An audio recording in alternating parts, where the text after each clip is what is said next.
Hello and welcome back. A few months ago I bought the XH-Data-219, a pocket-sized AM/FM shortwave radio. At under $20, it was a great way to explore shortwave reception in the mountains of my home state. Despite its high sensitivity, I was a bit annoyed by the analog dial, which just made it difficult to know what frequency I was tuned to.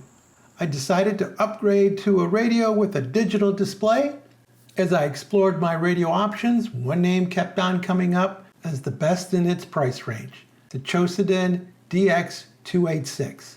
A few weeks later, I was holding one.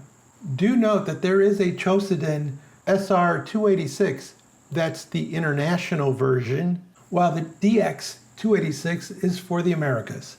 Inside the shipping box was a rather plain box listing FM stereo, long wave, medium wave, short wave, and that it is a high-performance digital receiver. Opening that box reveals a gray hard plastic carrying case, a very nice touch. Two red latches secure the lid. Once opened, we have a product speaker for both sides of the case. Don't bother using it, they fall off. A single language 30-page manual,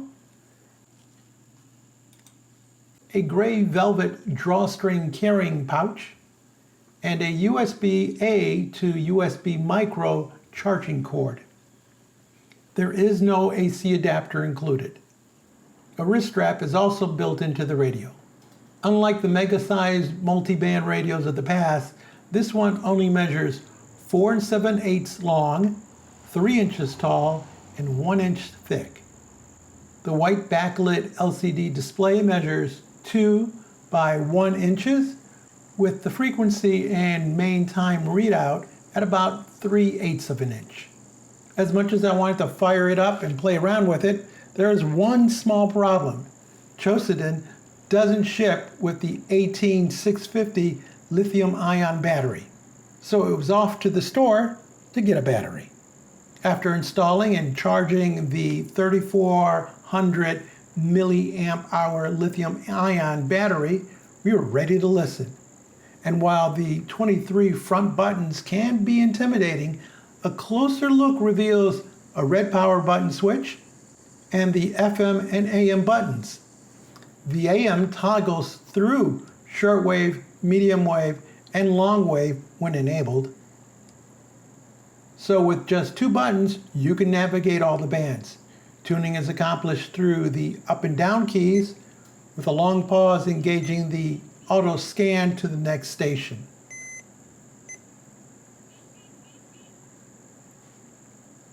Turning over to the side, we have a multi-function tuning knob which has a detent feel and click to it. Below that is the volume wheel with the stereo headphone jack to the right of it. And at the very bottom is the micro USB charging power port. Turning over to the back side, we have a 19-inch telescopic antenna with a cutout so that the antenna can tilt forward. Below that is a listing of the bands. To the right, a very thin kickstand which can prop up the radio. Unlike the XH-Data-219 kickstand, I don't think this one will last long. To the right of that are the vents for the 1 1/4 3-watt speaker, and below is the battery compartment. On the bottom of the unit there are 2 rubber feet, and a reset button is located in the middle. Due to its 1 inch depth and the radio being top back heavy, it's very prone to just falling over backwards. Finally, on the left side of the radio is the 3.5 millimeter external antenna port and a built-in 6-inch strap. Back in the front, we still have 21 buttons left to describe, and we'll actually go through all those in a future video where we'll do a deep dive into all the buttons. For now, we'll just touch on a few of them. You can refer to your manual. There's also a PDF one online that you can get, links down below. So starting at the upper left side is the red power button. It doubles as a sleep timer when the radio's off. Simply long press until you see sleep or the time on the display, and then use the tuning knob to dial in the time that you want. When done, either press the page button or just allow it to time out. Below that is the lock button. With the radio off, it locks out all the controls, although you will be able to turn on the display. Great for avoiding a drained battery when you put your radio away. With the radio on, pressing this button will cycle through world time, alarm time, local time, signal strength, along with signal to noise number. The set and RDS buttons will allow you to quickly jump through the shortwave band. In the AM and FM and longwave mode, it will jump in set increments. Now we'll just skip over to setting the time on the radio. With the radio off, press and hold the M tone. This allows you to select the time zone that you're in. Use the tuning knob to pick your location. Press page or allow it to time out. To actually set your time, press and hold the page button. Then you'll see the hours flashing. Use the knob to dial that in.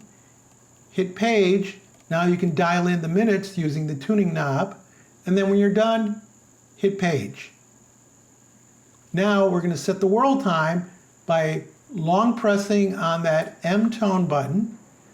And now using the tuner control, set it to whatever world time you want. In my case, it's going to be GMT. Then press page. Note, there is no adjustment for daylight savings time. So in my case, my GMT time is actually off 1 hour because we're in daylight savings. The delete button will toggle the display on or off, while the edit button toggles the speaker in and out of mute.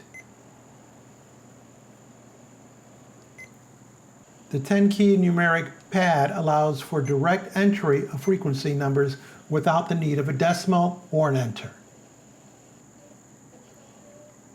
As I mentioned, there are a lot more functions available, but these will at least get you started.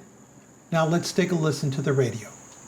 A local AM station. So much time, but on PrizePicks, you can pick a new lineup every day. I find the app easy to use. Pick 2 or more players across any sport. Pick more or less on their projection. You can win up to 100 times your money. On PrizePicks, you can still cash out even if the lineup isn't perfect. Plus, PrizePicks is the only daily fantasy app with injury insurance. If one of your players goes down in the first half, PrizePicks doesn't count it as a loss. Download the PrizePicks app today. Use my name, Clay, as your promo code. Outside of that, our general area, everything is looking pretty good. Moving on, taking a look at our forecast. Things are currently mostly clear and sunny. Highs are at 80 degrees here in the Pisgah Forest area. Here's an example of a shortwave station that the Qodosen can pick up, but that the XH data cannot.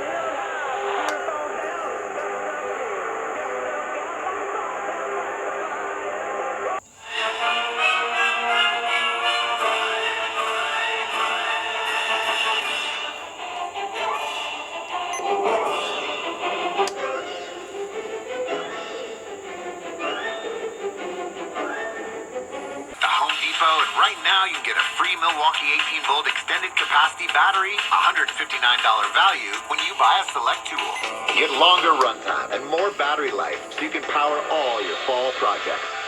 Shop Labor Day deals and get a free battery when you buy a select tool at the Home Depot.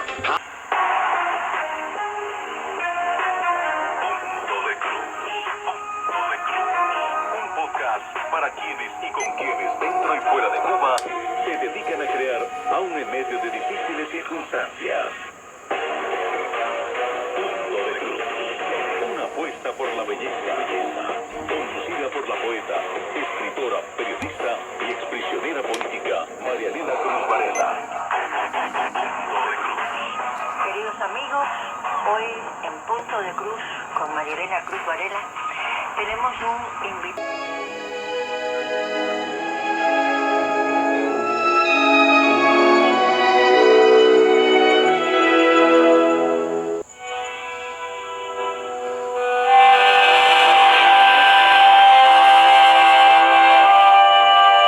I'm really impressed with the capabilities of this tiny little radio. I think the sound is better. It's a bit more bassier than the X-Data, and it certainly doesn't distort when you take it up to full volume like the X-Data does. Who should get this radio? Well, if you like compact, AM, FM, looking into shortwave, and you're just beginning to dabble in shortwave, I'm going to recommend that you go to the H-Data D219. It's under 20 bucks. If you decide shortwave is not for you, then you still have a great AM and FM radio. For those of us who are looking to go into shortwave and really explore that and want a really great radio, then the Qodosen DX-286 might be the radio for you. Some of the downsides to this particular radio: it doesn't come with a battery, so you'll have to go out and buy one, so factor that into the cost of the unit. There's no power adapter, though they do give you a power cable. It has a flimsy kickstand. It doesn't offer single sideband, but if that's something you're looking for, maybe the H-Data D808 is something you want to look into.